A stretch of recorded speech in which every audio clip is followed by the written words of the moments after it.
जो कि पढ़ने जाती थी सरैया कभी भी, तो ये हमारे ही गांव के रेका के निवासी झबलू उपाध्याय, पिता अवधेश उपाध्याय, जो कि हमारे बच्ची को हमेशा छेड़खानी करते थे। रास्ते में साइकिल को डिस्टर्ब करते थे बाइक से और उससे अभद्र भाषा का प्रयोग करते थे। बच्ची घर पर आकर कहती थी तो हम लोग यानी कि डर के मारे चाहे लोक लाज के चलते हम लोग इस बात को किसी से कहते नहीं थे। लेकिन इसके बाद इनका मन इतना बढ़ गया कि इन्होंने क्या किया कि तीज भूखने वाले दिन हमारी बच्ची यहाँ से गई दुकान पर सामान लेने, उस दिन इन्होंने हद कर दिया। ये क्या किए, हमारे बच्ची को अंधेरा था, 7 बजे के बाद दुकान से लेकर निकली फल, तो इन्होंने पकड़ लिया हाथ और गंदी गंदी बातें बोलने लगा, मोबाइल नंबर मांगने लग गए। मोबाइल नंबर जब मांगने लग गए तो बच्ची अपना जो भी है हाथों छोड़ाकर अपने घर आई रोते हुए और बोली। तो हमें सूचना मिला, हम डेयरी पर से वापसी आए तो इनको हम पूछने के लिए हमारी माँ गई, तो हमारी माँ को यही झबलू उपाध्याय मारे और मेरी माँ जमीन पर 65 साल की है, उनको शर्म भी नहीं लगा कि एक बूढ़े को मार रहे हैं, ठीक है, दबंग है। उसके बाद मेरा भाई गया, भाई को भी मारे। हम गए पूछने, जो कि हम सामाजिक आदमी हैं, फिर भी हमको भी, जब घर का गार्जियन ही मारा जाएगा तो बेटी बहन सुरक्षा रहेगा, कोई नहीं रहेगा। फिर इन्होंने हमको भी मारा, बहुत सारे थे इकट्ठे वहाँ पर, कुछ ग्रामीण जुटे, बीच बचाव किए। उसके बाद हम 112 का सहारा लिए, ताकि हम लाठी में नहीं है, पैसे में नहीं है, किसी मामले में उनके सामने कुछ नहीं है, कमज़ोर भी हैं हम, जनसंख्या में भी यहाँ पर कम है। आपको चोट लगी कैसे? चोट लगी, कौन मारा? पहले इनका सुन लीजिए। फिर इन्होंने क्या किया, 112 आया तो ये लोग धारा समझाने लग गए। कुछ व्यक्ति उसमें थे कि क्या होगा, 365 में बेल हो जाएगा, कुछ कहने वाले व्यक्ति भी हैं उसमें, 365 में बेल हो जाएगा और कुछ नहीं होगा, उसके बाद तुम समझना, ठीक। उसके बाद 5 तारीख को थाना, मतलब आपको धमकी भी लोग दिया? हाँ, 5 तारीख के बाद सुबह में उठ के श्री वीरेंद्र उपाध्याय जी गंदी गंदी गालियाँ, रास्ता को रोक देना, उसके बाद अभद्र भाषा का प्रयोग करना। कुछ वीडियो भी हैं उनके, जो कि उन्होंने दबंगई किया हम लोग के साथ, और जहाँ तहाँ झूठा अफवाह फैला रहा कि तेरा केस खा जाएंगे। खुश थे कि डीएसपी को दे दिए हैं, सुपरविजन में खराब कर देंगे। तो ठीक है, हम गांव प्लान करने पर तैयार हैं। जब सब आदमी न्याय नहीं करेगा तो हम गांव, प्रशासन पर भरोसा नहीं है आपको? प्रशासन पे भरोसा था तभी तो गए थे, कोर्ट से मिल गया प्रशासन को कि अरेस्टिंग करना है।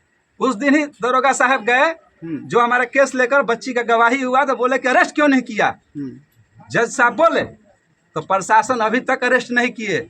उसके बाद आने के बाद 4 दिन 5 दिन हो गए, कोई पूछने भी नहीं। क्या लगता है प्रशासन पैसा ली है उनसे? हाँ, एकदम ली है, तभी तो बैठी है प्रशासन। यहाँ पर हमें 6 तारीख को हमको माइनस करने के लिए कहा। हम भी अपना इज्जत नहीं उछालना चाहते थे, बच्ची ना है, 16 साल की बच्ची है, ठीक है। हम वहाँ पर थाना में गए 6 तारीख को, झबलू उपाध्याय को नहीं लेगा, उनका पिता अवधेश उपाध्याय, बबलू उपाध्याय जी गए।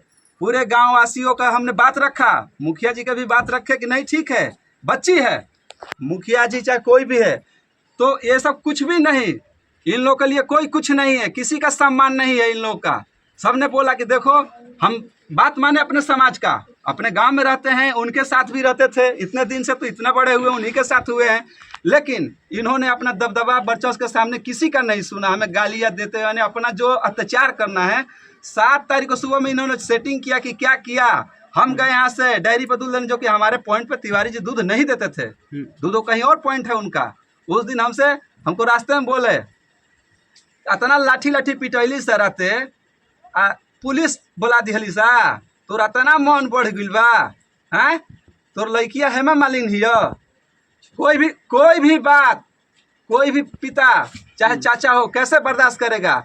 मैं इन सबसे अनुरोध करते हैं तो सब मिलकर हमको मार दें, लेकिन हमारे बच्ची के बारे में ऐसा कोई बात ना करें। बच्ची उनके भी है, करेंगे आप सरकार से, बच्ची उनके भी है। क्या मांग कर रहे हैं? सरकार से यही मांग कर रहे हैं कि उनको अरेस्ट किया जाए, ताकि ऐसा काम कोई ना करे, जो सजा उनको सजा मिलना चाहिए। और हमें सरकार से कोई मांग नहीं है, बस इतना ही के लिए मैं कहता हूँ कौन लोग कह रहे थे कि मैनेज करने के लिए मैनेज करने के लिए तो बहुत लोग कह रहे हैं, दबाव दे रहे हैं, लेकिन चलिए। प्रशासन सो रही है, प्रशासन जग नहीं रही है। अगर किसी की बच्ची नहीं है, किसी का घर, सब उसका गलत का सपोर्ट कर रहा है। क्यों कर रहा है गलत का सपोर्ट? क्या हुआ था माँ जी, बताइए आप, क्या हुआ था? क्या हुआ था बताइए। आप मेरा नातिन आया घर पर रोने लगा। कहाँ गई थी? केला किनने गए थे दुकान पे? दुकान पर। उधर से मेरा नातिन आ रहा है, उस मोड़ पर हाँ। अंधारा रहता है, उस झगलू पदिया उधर से आ रहा है, बोलता है कि क्या हो, क्या खबर है? भोजपुरी में बोली, कोई दिक्कत नहीं है। क्या खबर है? आराम से भोजपुरी में बोली जैसे बोल रहा हूँ। उनको हाथ को पकड़ लिया, हाथ पकड़ लिया।